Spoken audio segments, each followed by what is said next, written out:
Gujarat state sugar ફેડરેશનના chairman અને મંત્રી ઈશ્વરસિંહ પટેલે ખાંડના વધતા ભાવ મુદ્દે આપ્યું મોટું નિવેદન। ઈશ્વરસિંહ પટેલે દાવો કર્યો કે દેશમાં ખાંડની કોઈ વાસ્તવિક અછત નથી, બજારમાં કૃત્રિમ અછત ઊભી કરાઈ છે। દેશમાં 267 લાખ ટન વપરાશ સામે 320 લાખ ટન ખાંડનું ઉત્પાદન થયું છે।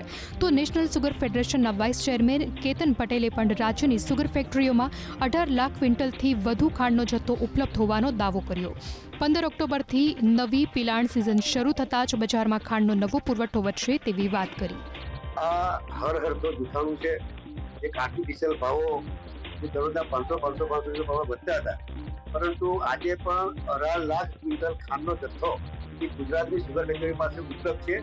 આવનારી 15મી ઓક્ટોબરથી ફરી નવી સિઝન ચાલુ થવાની, અમદાવાદમાં ખાંડનું ઉત્પાદન થવાનું છે। અને ઇથેનોલની જો વાત કરું તો અહીંયા આપણે ત્યાં ખાંડ બનાવતા જે મોલાસીસ નીકળે છે, મોલાસીસમાંથી જે ઇથેનોલ બને છે, ત્યારે જે રીતે જૂઠાણું ફેલાવીને વિરોધ પક્ષના લોકો જે વાત કરી રહ્યા છે એ ખરેખર જૂઠું છે।